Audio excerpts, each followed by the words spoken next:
Bonjour à tous et bienvenue au théâtre de l'Alliance française pour une conférence hybride autour de la gastrodiplomatie organisée dans le cadre de notre nouveau programme À table.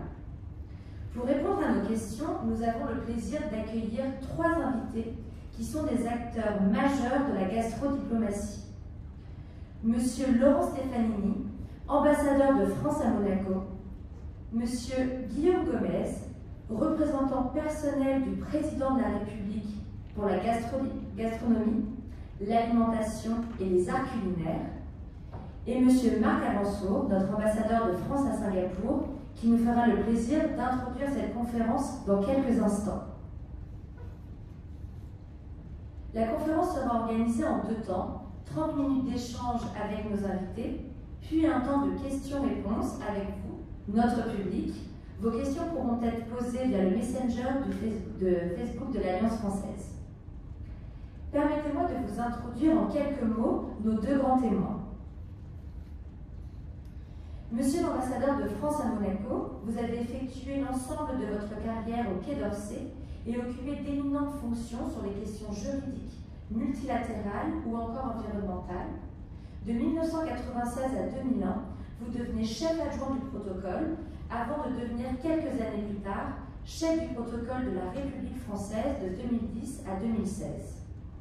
Puis, vous avez été nommé ambassadeur délégué permanent de la France auprès de l'UNESCO. Vous êtes l'auteur du livre À la table des diplomates, publié en 2016. Merci beaucoup d'être connecté avec nous ce soir. Guillaume Gomez, vous avez été nommé en mars dernier représentant personnel du président de la République pour la gastronomie, l'alimentation et les arts culinaires.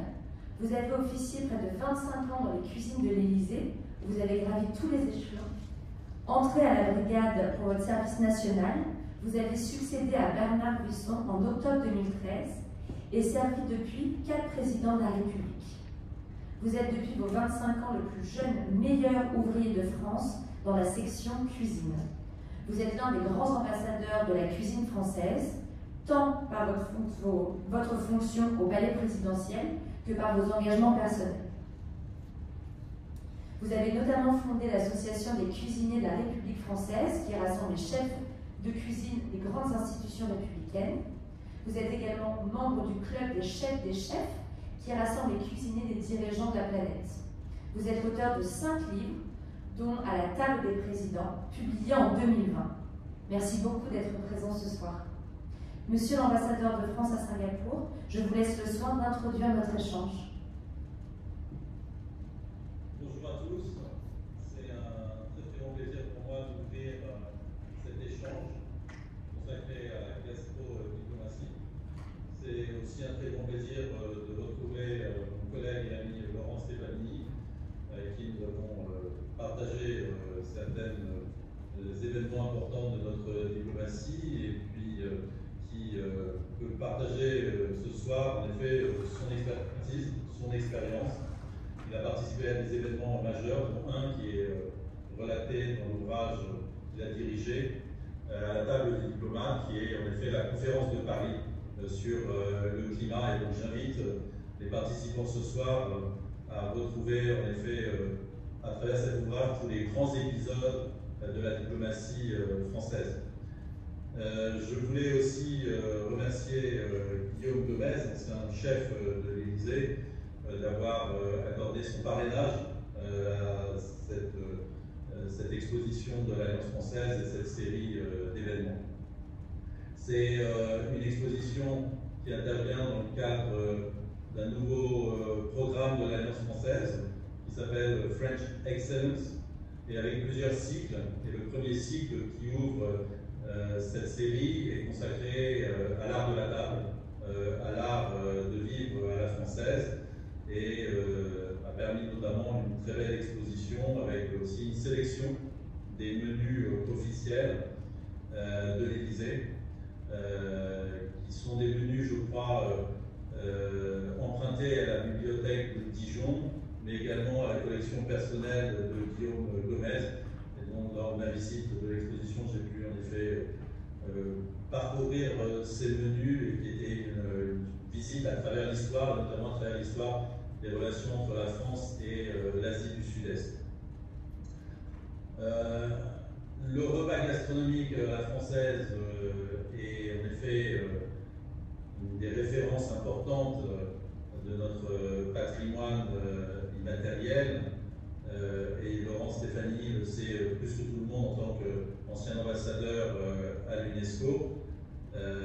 C'est pour nous un moyen de promouvoir en effet notre art de vivre et comme Laurent Stéphanie et Guillaume Gomez le partageront ce soir avec nous aussi, de créer les conditions pour faciliter la mise en contact, pour créer le climat propice à des négociations, créer des conditions pour arriver parfois à surmonter des difficultés dans le cadre de la vie internationale.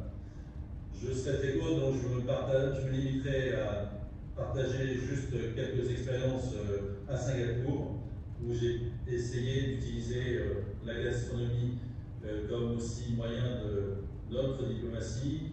Deux exemples. Un premier, en 2019, la France avait la présidence du G7 et le Japon celle du G20. Et avec mon collègue japonais, nous avons organisé un déjeuner qui s'adressait à un certain nombre de hautes personnalités singapouriennes pour leur présenter à la fois les résultats du G20 et les attentes du G7. Et donc nous avons invité nos deux chefs à composer ensemble un menu franco-japonais. Et ce que je peux partager avec vous, c'est que voilà, il fallait faire aussi usage de beaucoup de diplomatie pour convaincre les deux chefs d'arriver à concevoir ce menu partagé. Ça a été une expérience qui a été très appréciée aussi bien par nos autres Singapouriens que par nos deux ambassades, qui était un exemple concret de collaboration. Et deuxième exemple, je m'arrêterai là. Comme vous le savez, à Singapour, il y a ce qu'on appelle des fermes urbaines qui cultivent en ville des produits comme des légumes ou dans le domaine de la pisciculture. Et plusieurs fois, à l'ambassade, nous avons veillé à servir les produits de ces fermes urbaines de Singapour, qui étaient retravaillés par le chef de la résidence de France, pour illustrer en effet la collaboration entre nos deux pays et ce partage que nous avons, ce goût que nous avons en partage pour la gastronomie, qui est, je crois, une religion nationale dans nos deux pays.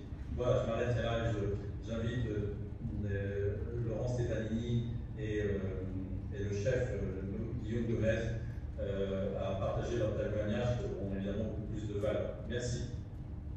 Merci, monsieur l'ambassadeur, pour cette introduction. Merci, messieurs les ambassadeurs, pour votre présence. Mesdames, messieurs, je vous propose de commencer notre conférence par une série de questions à nos grands témoins. Vous retracez tous deux dans vos ouvrages les grands moments de la gastronomie du pouvoir. Quelle définition donneriez-vous à la gastrodiplomatie? Monsieur Stéphanie, si vous voulez bien. Alors, merci d'abord d'organiser cette manifestation. Je suis d'autant plus par le biais des vidéos que Monaco a très souvent une sorte de fascination, mais d'admiration pour ce qui se fait à Singapour. Ce sont des cas petits pays, très peuplés, dont l'influence à travers le monde dépasse la taille. Alors, pour en revenir à la diplomatie de la gastronomie, parce que je préfère le terme de diplomatie de la gastronomie, la gastrodiplomatie, c'est un terme qui a un petit côté médical par certains côtés.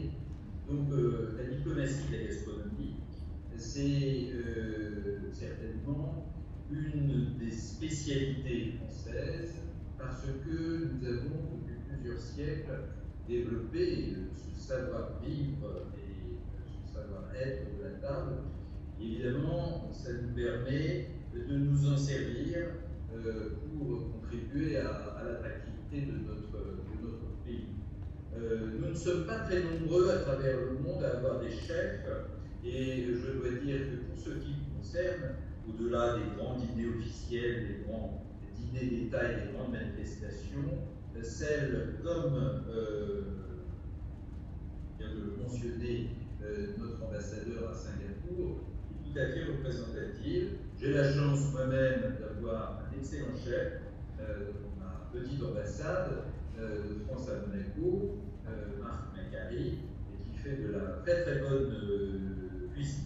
Et je dois dire que la table de l'ambassade de France à Monaco et dans les environs est très renommée. Ça permet de retrouver un certain nombre de personnes dans un cadre. Alors soit c'est un déjeuner ou un dîner officiel, ça va rendre en quelque sorte un déjeuner ou un dîner de travail, où il peut y avoir un ordre du jour, soit c'est plus simplement une façon, autour d'une bonne table, également de bon vin, de créer un lien qui est un lien amical. Donc, dans notre travail de diplomate, qui est un travail évidemment profondément pacifiste, nous cherchons à réduire en quelque sorte les différences et à défendre évidemment les intérêts de notre pays, de la population française, mais aussi à faire en sorte que cette défense se fasse de manière pacifique.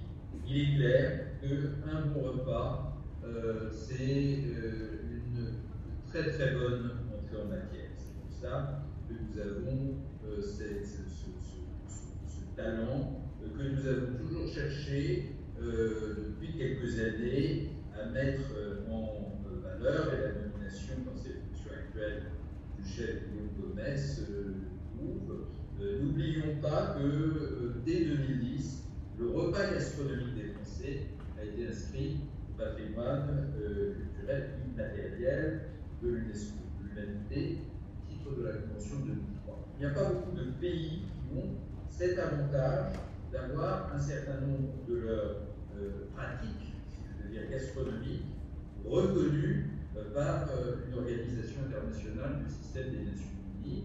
Pour moi, il y en a surtout 4, la France évidemment, mais il y a également l'Italie, il y a la Chine et il y a le Japon. Donc ça fait de nous un petit club de pays qui s'orientent dans la mise en valeur de leur gastronomie. Merci, monsieur l'ambassadeur. Guillaume Gomez, Pauline me rappelait, vous avez été un acteur majeur, alors je corrige, non pas de la gastrodiplomatie, mais de la diplomatie de la gastronomie, au plus haut niveau de l'État. Vos nouvelles fonctions vous tournent aujourd'hui, alors plutôt vers la diplomatie culinaire.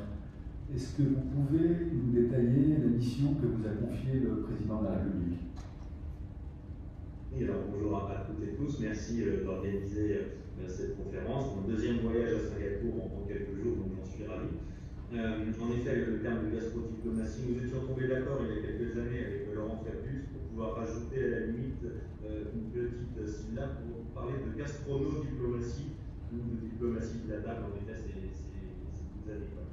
Le président de la République a émis le souhait, en effet, puisque la France peut se prévaloir d'avoir une gastronomie qui peut servir sa diplomatie, de me nommer son représentant personnel en tant qu'ambassadeur thématique de la gastronomie et des arts culinaires pour être ce lien avec les acteurs de notre gastronomie, à savoir les chefs bien évidemment, nos artisans, mais également toutes celles et ceux qui font notre gastronomie sur notre territoire, à savoir tous nos producteurs, nos éleveurs et bien sûr tous les acteurs, les vignerons, je peux les citer, mais ils sont nombreux à participer à cette gastronomie que le monde, c'est vrai, regarde, nous envie de temps en temps, nous jalouse souvent et en tout cas partage avec nous. Et c'est vrai que l'ambassadeur Stéphanie l'a bien dit et l'ambassadeur également Avansour dans son introduction, de grands moments se sont tournés autour de la table. Vous avez parlé du club des chefs. Notre maxime au club des chefs, et si la politique vise les hommes, on peut rajouter de nombreux sujets pour viser les hommes, la table les réunit. Donc voilà, nous faisons en sorte avec les chefs du club des chefs, avec d'autres chefs à travers le monde, de créer des ponts. On a parlé samedi lors de l'intervention avec l'Alliance française, des ponts aussi bien culturels, économiques, mais amicaux entre les différents pays. Et vous avez parlé d'un repas fait conjointement avec un chef japonais. C'est le but aussi de cette cuisine française, c'est de montrer qu'à travers notre cuisine, c'est pas juste de donner des leçons, c'est également le moment ce sont des valeurs que la France doit porter à l'international et c'est pour ça que les chefs français sont aujourd'hui reconnus à travers le monde par leurs produits, par le goût bien sûr de cette musique, mais également par cette technique qui permet de transmettre un certain nombre de savoir-faire. Merci beaucoup, Monsieur Gomez. Monsieur Stefanini, vous définissez le congrès de Vienne de 1814 comme l'âge d'or de la gastrodiplomatie, alors incarné par le duo Talleyrand et son chef Carême. Pourquoi cette époque est-elle charnière? Des charnières pour bien des raisons qui ne tiennent pas seulement à la gastronomie et aux arts de la table, mais des charnières parce que l'ancien monde, de la technologie se développe, les nouveaux moyens de transport, et puis surtout un nouveau rapport de force en Europe, parce que la Vienne repose sur des Européens, mais avec une caractéristique, c'est que pour la première fois, ce sont les chefs d'État eux-mêmes qui viennent pour ce grand congrès multilatéral qui va, en quelque sorte, donner le là de la diplomatie mondiale, européenne, donc mondiale, pour un siècle. Et ils viennent en personne, donc c'est une organisation particulièrement importante qui repose sur l'Autriche, l'Autriche et Habsbourg, vainqueur de la guerre de Napoléon, elle n'était pas la seule, si la Russie et les vainqueurs. Mais la caractéristique, c'est que le roi de France ne peut pas y participer à ce congrès de Vienne, parce que, d'une part, sa situation politique personnelle était encore relativement fragile, et puis, d'autre part, Louis XVIII, qui venait d'être restauré, était à la fois assez âgé pour l'époque, et surtout, n'avait pas de bonnes conditions de santé. Et donc, son représentant, Talleyrand, qui était bien connu dans l'Europe de l'époque, a dû, si je peux dire, compenser cette absence de souverain français et faire oublier que nous étions la puissance vaincue, surtout après les 100 jours, c'est-à-dire dans la deuxième partie du congrès de Vienne, à partir de la fin 1815. Donc pour ça, il a utilisé un certain nombre de moyens, et le premier d'entre eux, ça a été d'être l'ambassadeur, le représentant, plus qu'un ambassadeur, un chef de délégation particulièrement brillant, avec une table où tout le monde se retrouvait. Ce qui a permis, grâce à son chef, Carême, grâce à sa très très bonne organisation, il avait été longtemps à la fois sous le Directoire et sous l'Empire, ministre des Relations extérieures, il a réussi, en quelque sorte, à faire oublier le statut diminué de la France vaincue. C'est quand même, en se servant de la diplomatie de la table, un très très grand succès. C'est pour ça que pour moi, c'est le premier moment. Et si je peux dire, dans ce livre que j'ai dirigé, effectivement, c'est un temps charnière, c'est clé, qui se termine par le repas tenu au Bourget d'ouverture de la COP21 fin novembre 2010. Merci beaucoup. Carême était considéré comme le roi des chefs et le chef des rois. Il est aussi le père de la gastronomie. Monsieur Gomez, ses créations ont-elles été une source d'inspiration pour l'élaboration de grands repas? Alors oui, ce qu'il faut comprendre, c'est que Carême a été plus que l'inventeur de la toque, pourquoi il est encore reconnu aujourd'hui de nombreux chefs de cuisine. Ça a été le premier à instaurer des sauces travaillées. Il l'est un peu moins, mais ça peut faire le lien également avec ce fameux déjeuner qui est, je pense, aussi un déjeuner historique de la COP21, où on a pris en compte, ce qui n'était pas le cas, et vous pouvez le voir, notamment avec le fonds Gallica de la BNF dont vous avez parlé, sur les menus historiques de toute la Ve République. Il y a eu un tournant avec cette COP21 où on a pris en compte, bien évidemment, les enjeux sociaux, sociétaux et environnementaux de la gastronomie. Ce qui n'était pas le cas avant. Il faut comprendre qu'avant, les chefs faisaient leurs cartes en fonction de leurs envies, sans se soucier vraiment de la nature, de la saison et de l'impact environnemental de leur choix. Carême était l'un des premiers, si ce n'est le premier, à avoir mis en place également la cuisine des légumes, la cuisine des saisons. C'était le premier à se dire qu'il n'y avait pas que les grandes pièces et les rots à mettre en avant, mais il s'est intéressé à toute la partie végétale de la cuisine. Et c'est, je pense, ces inventions les plus importantes, les plus marquantes, au-delà du feuilleté, du vol au vent et de tout ce qui a pu suivre. Il faut comprendre aussi que lorsque Talleyrand emmène Carême sur le congrès de Vienne,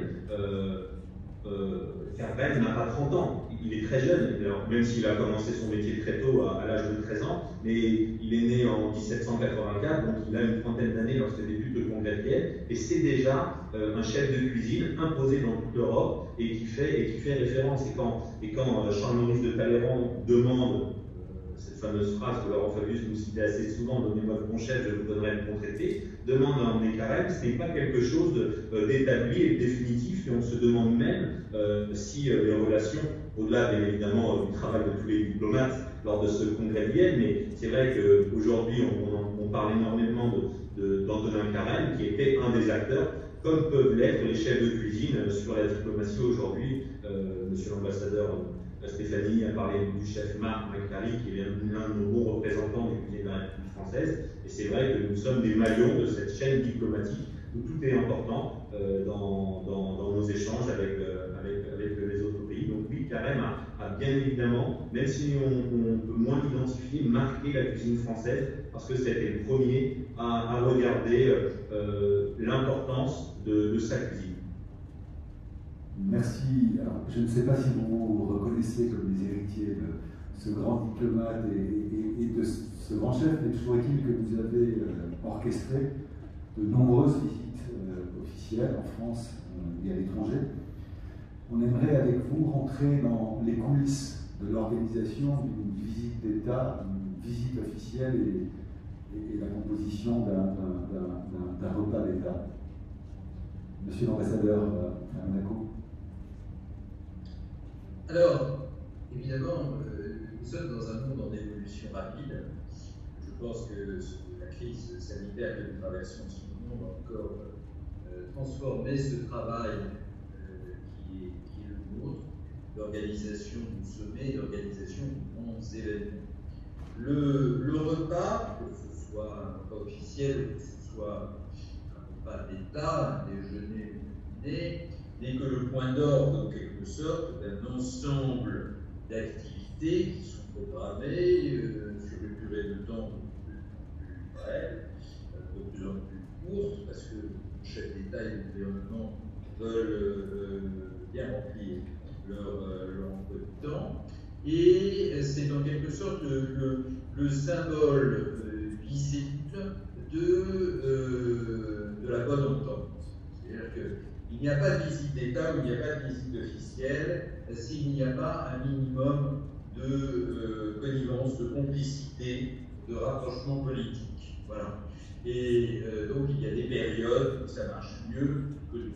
Alors le repas, vous distinguez d'abord le repas et l'officiel qu'il y a autour de la table de la tête de personne, et le dîner d'État, officiel d'ailleurs, vous avez normalement, on essaye de ne pas en avoir plus de 200 à 250, mais Guillaume Gomez s'est souvenu de cette prouesse qui a été dans certains cas de monter jusqu'à 350 ou 400. Servir de l'excellence rapidement à ce nombre de personnes, c'était d'ailleurs aussi le cas du déjeuner de la COP 21, novembre 2015, c'est vraiment un défi.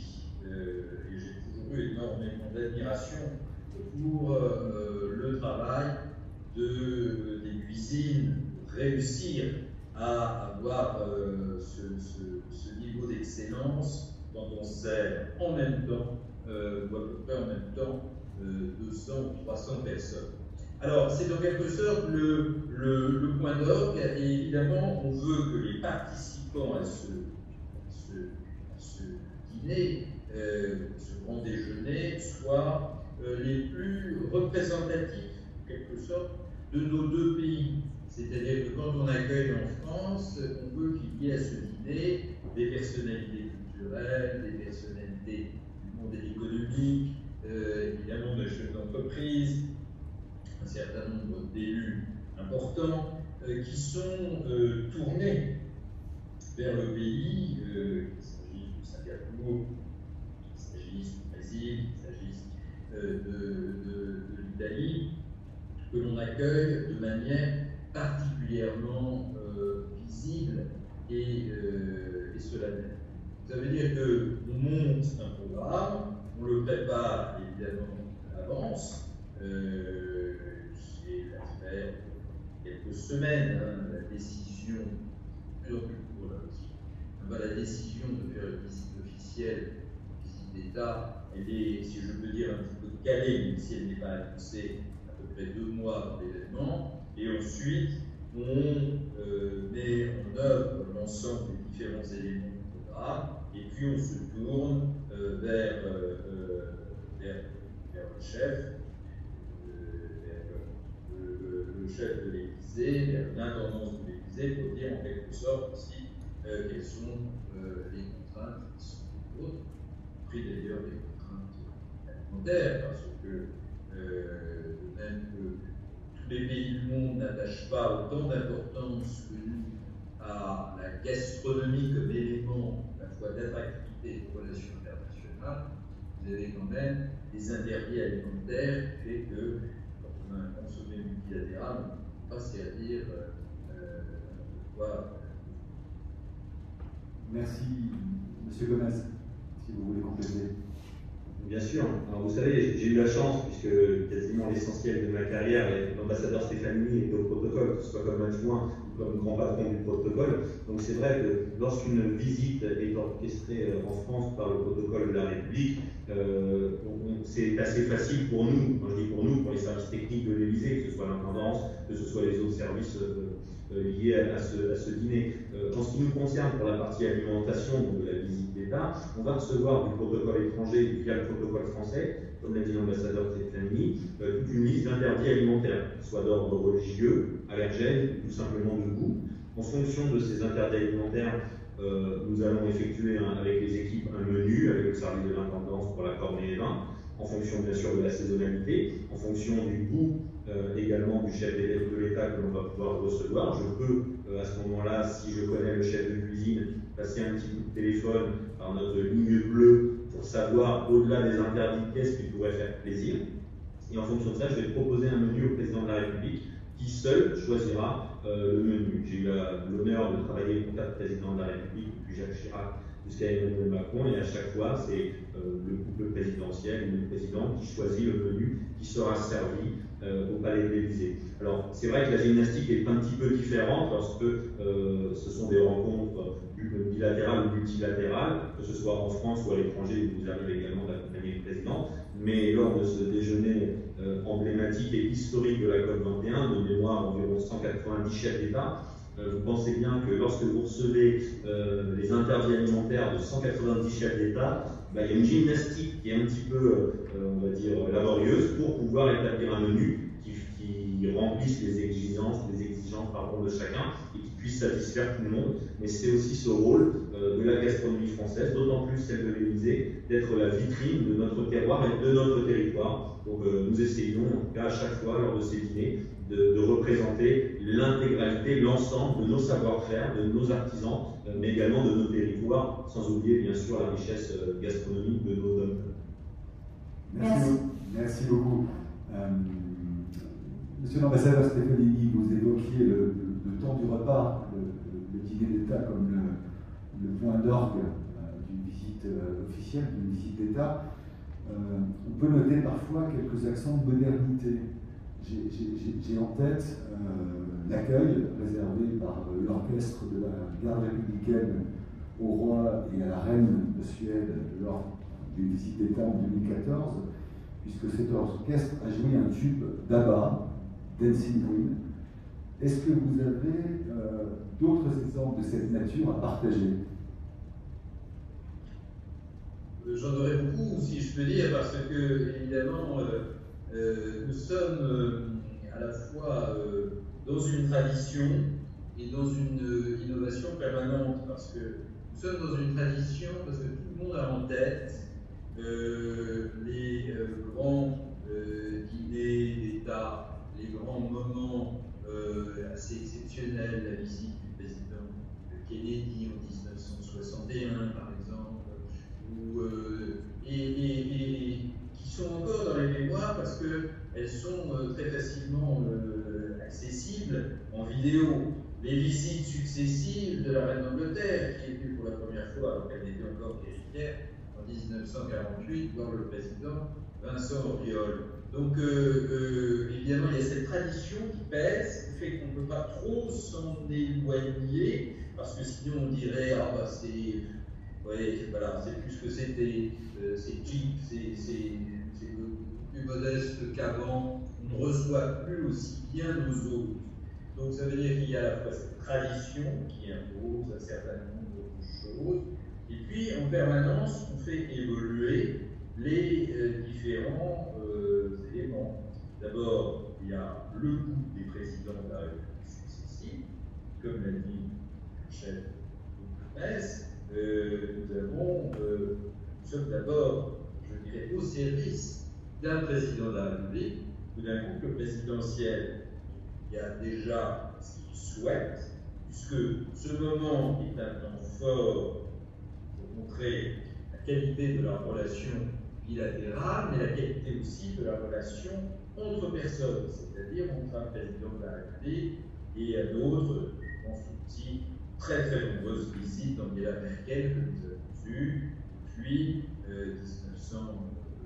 2005, qui est la présécution de hier, avec aussi 4 présidents de la République successifs. C'est très important de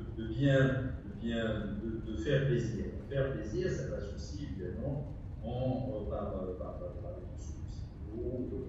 par qui on invite. C'est un ensemble, si je peux dire, de petites attentions qui sont toujours évolutives dans un cadre, comme je le dis, est à la fois inspiré du passé, mais en permanence adapté à la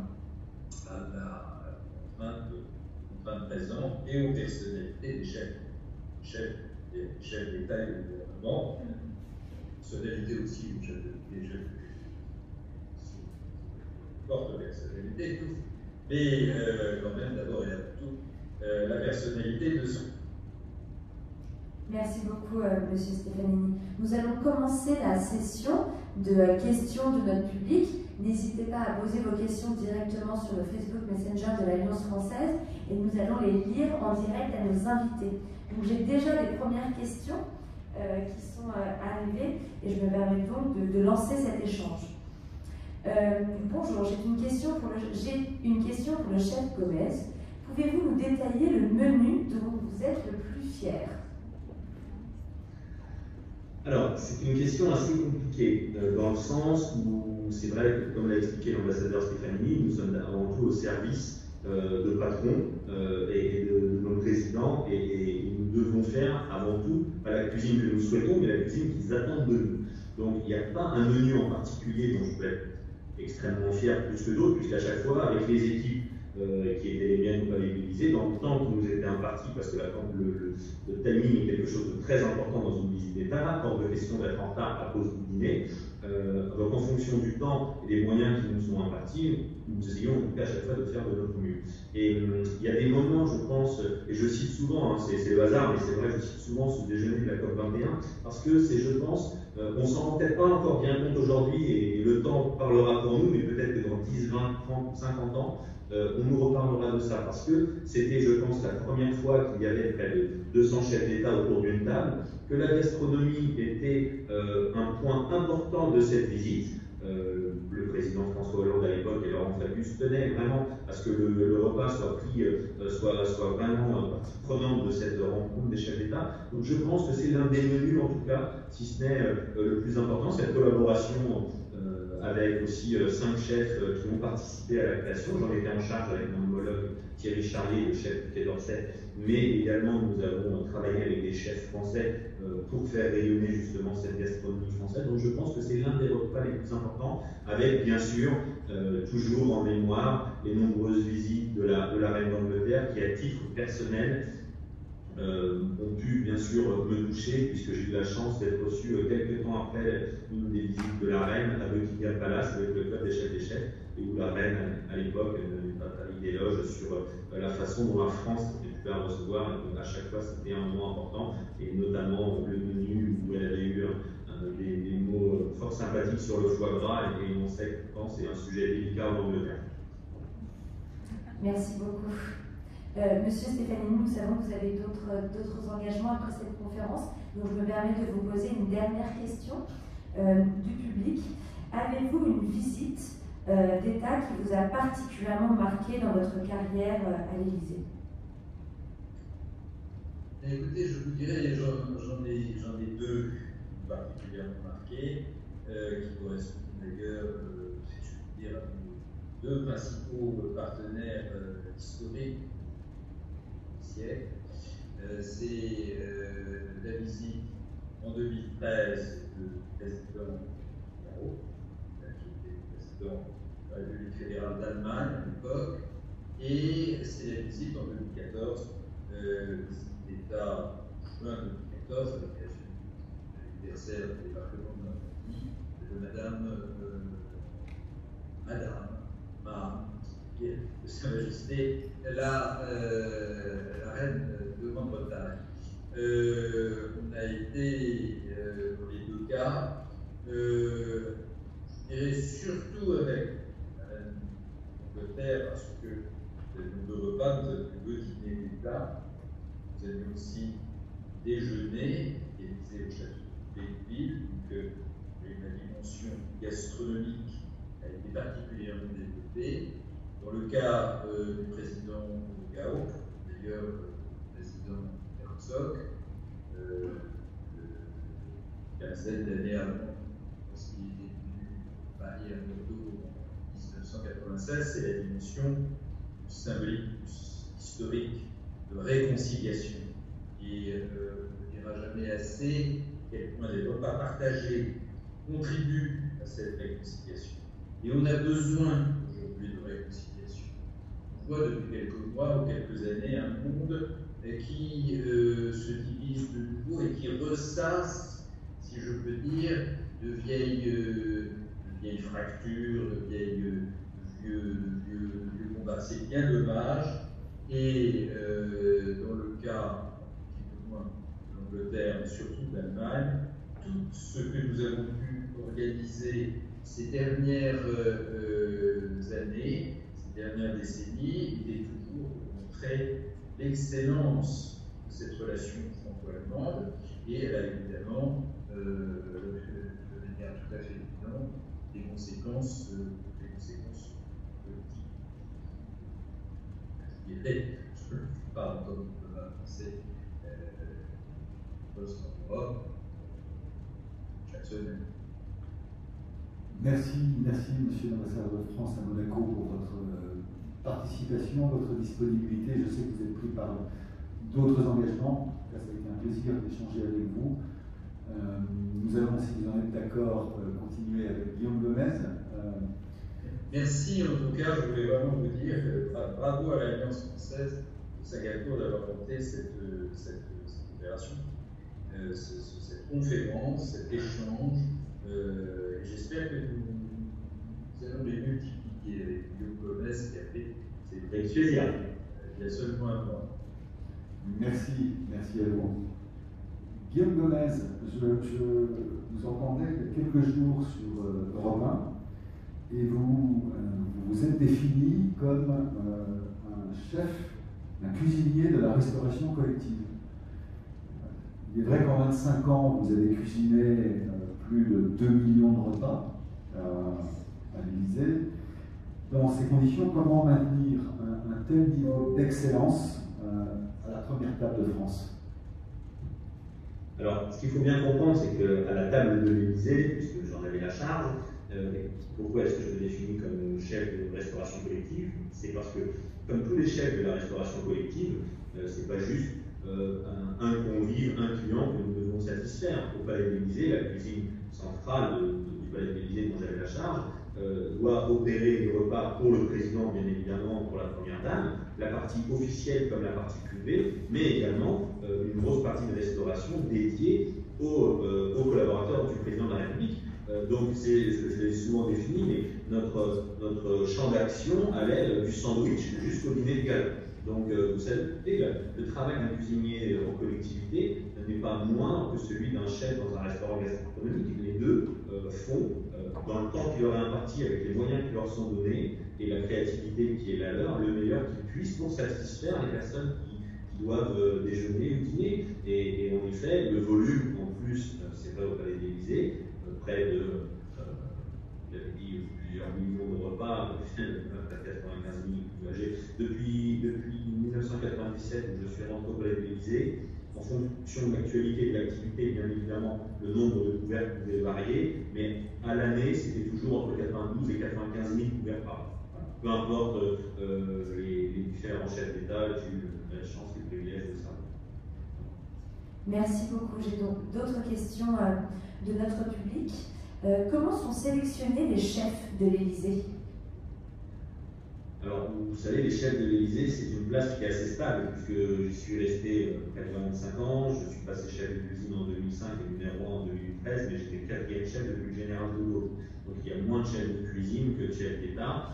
Mon successeur a pris la suite il y a maintenant quelques semaines également, il est le 5e chef de la 5e République, mais les chefs sont choisis avant tout par le président en place au moment du changement. Donc, moi j'ai été choisi par le président Chirac lorsque je suis arrivé au Palais de l'Élysée, lorsque je suis resté, vous avez parlé d'un titre de meilleur ouvrier de France, qui m'a permis d'accéder également au poste de chef de cuisine en 2005, c'était le président Chirac qui était là, qui m'a nommé chef de cuisine, et lors du départ en retraite de M. Gaution, dont vous avez parlé, en 2013, François Hollande m'a confirmé dans ma place de chef de cuisine. Donc ce sont les présidents qui choisissent leur chef de cuisine. Merci beaucoup. Autre question, vous avez fait brièvement référence au sommelier en début de conférence. Quelle part le choix du vin prend-il lors d'un repas officiel? Alors, vous savez, pour la gastronomie française, beaucoup de choses importent dans le menu. Le plat, bien évidemment, le choix des produits, avant tout, la saisonnalité, on a dit, et les territoires que représentent ces produits, et bien évidemment, le fromage, le pain, les arts de la table, le vin, mais également les fleurs, les lampages, on va au-delà même du produit d'assiette, tout est important. Donc, la vigne française, le travail de nos vignerons, le travail de nos sommeliers, le travail de nos maîtres d'hôtel est quelque chose aussi dont la France peut être fière. Donc, pour la même, on va dire, la même conséquence que l'intérieur d'un plat ou d'une assiette, le travail du vin est pris en compte, bien évidemment, dans les repas gastronomiques français, que ce soit d'ailleurs dans les palais de la République, que ce soit dans l'ambassade ou au palais de l'Élysée, mais également dans les restaurants français à travers le monde. Merci beaucoup. Faut-il que tous les ingrédients et plats soient 100% français? Alors, autant que faire se peut, bien évidemment, le café n'est pas français, quelques épices ne sont pas françaises. Maintenant, on a la chance d'avoir un peu de chocolat français, mais le goût du chocolat n'est pas français, même si ce sont des sociétés françaises qui font le chocolat, pardon, le cacao n'est pas français. Nous avons un poivre de la Réunion qui a été utilisé au Palais de l'Élysée. Donc autant que faire se peut, bien évidemment, les produits sont français. Et nous varions également les provenances, c'est-à-dire que si on doit travailler une volaille de l'Île-de-France, la fois d'après, nous allons travailler une volaille du Nord, la fois d'après, une volaille de Bretagne, du Sud, et ainsi de suite. Pour que chacune et chacun trouve son travail représenté à la table du Palais de l'Élysée. Peut-être une question, on note dans le libellé des menus, qui est une composante importante de la promotion des terroirs et des producteurs, comme une carte postale qui est envoyée à nos hôtes, à nos invités. Peut-il y avoir un message plus politique dans le choix de servir tel ou tel produit à un invité du président de la République? L'ambassadeur Stefanini évoquait tout à l'heure le choix du foie gras servi à la reine d'Angleterre. Oui, alors bien évidemment, vous savez, de toute façon, le choix de consommation est forcément politique, que ce soit pour un chef d'État, mais que ce soit pour, j'ai envie de dire, tout un chacun et tous les citoyens. Quand vous faites un achat, quand vous faites un choix, c'est un choix politique que vous opérez parce que des conséquences vont en découler. Donc bien évidemment, lorsque sur un menu, nous imposons la saisonnalité, nous imposons du circuit court, nous imposons du bio, nous mettons en avant tel terroir, tel territoire, c'est un choix politique. Le foie gras en est un, bien évidemment, parce qu'au-delà du savoir-faire français de nos éleveurs, de nos producteurs et de nos transformateurs de foie gras, c'est quelque chose qui est décrié à travers le monde, et nous parlions tout à l'heure du repas avec la reine d'Angleterre. La reine d'Angleterre qui affectionne le foie gras avait choisi, et c'est aussi une marque diplomatique importante, puisque c'est le seul chef de l'État qui a pu choisir le menu qui lui serait servi au Palais de l'Élysée. C'était la première fois, et je pense bien fois, sous la mandature de François Hollande, que ce choix a été fait. Il y a les ambassades, il y a le travail diplomatique justement, où l'ambassade de Grande-Bretagne à Paris nous disait dans les interviews alimentaires, pas de foie gras. Moi, connaissant un petit peu les goûts de la reine d'Angleterre pour l'avoir servi à de nombreuses reprises, je m'étonne en disant, oh, la reine aime le foie gras. Et c'est là où le président décide de faire choisir, via le service du protocole de la reine d'Angleterre, le menu à la reine d'Angleterre, et la reine choisit le foie gras. Donc, pas un scandale, parce que ça a apporté beaucoup d'importance quand même à nos choix culinaires, mais en tout cas, ça avait fait quelques lignes dans les tabloïds anglais dont on connaît l'être unique. Et c'est vrai que du coup, on a parlé du foie gras outre-Manche grâce au choix de la reine, et ça a été pour nous, en tout cas français, un moment important de positionner nos choix alimentaires et également de soutenir nos producteurs et nos éleveurs qui bien évidemment font cette gastronomie française. Et pour accompagner le foie gras, dans le menu, il y avait l'agneau de Sisteron dont je parle aussi dans le livre, et qui est, je pense, un exemple important du poids que peut avoir un choix dans un menu. C'est que les ventes d'agneau de Sisteron tombaient un petit peu, l'appellation tombait en désuétude, était un petit peu oubliée, et le fait que l'agneau de Sisteron se retrouve au menu servi pour la reine d'Angleterre, les importations, les exportations du moins en Grande-Bretagne et les importations dans différents pays ont pu reprendre, et ça a dynamisé la vente d'agneau de Sisteron, même sur notre territoire. Des chefs se sont inspirés du menu servi à la reine d'Angleterre pour remettre au bout du jour l'agneau de Sisteron. Merci beaucoup. Peut-être pour terminer cet échange, nous avons une dernière question sur un événement gastro-diplomatique entre Singapour et la France. Donc on aimerait juste avoir plus de détails, peut-être sur le dîner que vous avez organisé par le président Hollande à l'ancien président de la République de Singapour, M. Tony Tan, le 18 mai 2015. Alors, on en a parlé rapidement tout à l'heure, mais c'est vrai que l'organisation d'un tel dîner sollicite de nombreux services, dont le chef du protocole de la République. Donc on parle de protocole de la République, je ne sais pas si vous savez comment est-ce que ça fonctionne, c'est parce qu'en fait le chef du protocole, qui est le chef du protocole de l'Élysée, est également le chef du protocole de Matignon et des différents, bien sûr, du Quai d'Orsay. Donc c'est le chef du protocole qui a la charge de tout le protocole français. Donc c'est la différence avec le chef de cuisine ou l'intendant du Palais de l'Élysée, qui n'a rien à voir avec l'intendant de Matignon, qui n'a rien à voir avec l'intendant du Quai d'Orsay, même si on travaille bien évidemment ensemble. Et donc c'est le chef d'orchestre, c'est le chef du protocole, pardon, qui est ce chef d'orchestre du dîner, et qui, en fonction de l'élément, va s'adresser à la personne concernée. En ce qui me concernait, bien évidemment, la partie cuisine, mais vous avez parlé tout à l'heure de la musique, vous avez parlé de la garde républicaine, vous avez parlé de beaucoup de services et de femmes et d'hommes qui sont au service du chef du protocole pour remplir leur mission. Et l'important est que tout le monde puisse être sur la même ligne de conduite pour qu'à la fin, le chef d'État reçu par la France se dise eh ben, c'était une belle visite, et que tout, du moment où il est rentré dans l'espace aérien jusqu'au moment où il va pouvoir en sortir, que ce soit la prise en charge peut-être par l'armée, jusqu'aux chevaux qui vont accompagner le repas bien évidemment, mais tous les services concernés, que toute la visite se passe bien. Alors, vous avez la chance, grâce à l'Alliance française, de pouvoir découvrir lors de ces différents événements qui vont être instaurés, qui vont commencer notamment une partie des menus que j'ai donnés à la Bibliothèque nationale de France. Je vous invite vraiment à, peut-être que l'Alliance française peut faire le lien avec vous, à découvrir le fonds Gallica, qui est un fonds gratuit très riche de nombreux documents numérisés par la Bibliothèque nationale de France, dont le fonds Gourmand fait partie, où vous pourrez voir l'intégralité de la collection de menus, mais également d'autres menus, et peut-être découvrir d'autres liens avec Singapour, bien évidemment. Et c'est vrai que ce repas, je crois, qui avait marqué cette visite d'État, va bientôt, je ne vais peut-être pas dévoiler de secret, mais je crois qu'on m'a expliqué qu'il allait bientôt être refait à Singapour. Et donc, c'est vraiment quelque chose d'important de montrer que les menus, ces moments de convivialité, de partage, des fois de tension, il faut le dire aussi, parce qu'il peut y avoir des tensions entre les différents pays, peuvent permettre de créer, on l'a dit, un pont, créer des liens entre nos cultures, entre nos différences, et en tout cas par cette envie de partager, cette envie commune de partager et du goût, et vous l'avez dit, la cuisine singapourienne est connue et reconnue.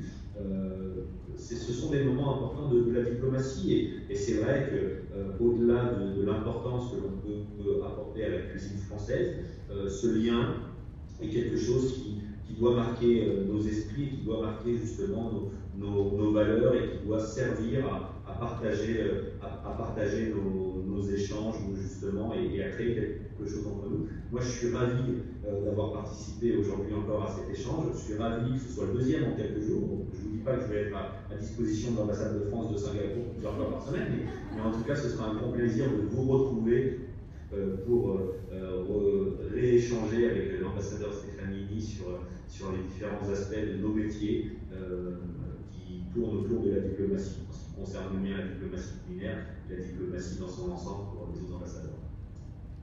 Merci beaucoup, M. Gomez, d'avoir à nouveau partagé votre expérience, ces moments avec nous. Pour la deuxième fois, vous l'avez dit en quelques jours, vous étiez avec nos étudiants la semaine dernière, ce week-end, pardon, à la médiathèque. 2 voyages digitaux, Paris-Singapour, en 25 jours. Nous tenons vraiment à vous en remercier. Nous n'hésiterons pas à vous solliciter à l'avenir. On laissera un peu de place pour les autres alliances françaises du réseau. Et comme vous l'avez très gentiment proposé la semaine dernière, nous aurons plaisir d'organiser d'autres rencontres avec vous. Voilà, merci beaucoup, merci à tous pour cette soirée. Bonne soirée, merci.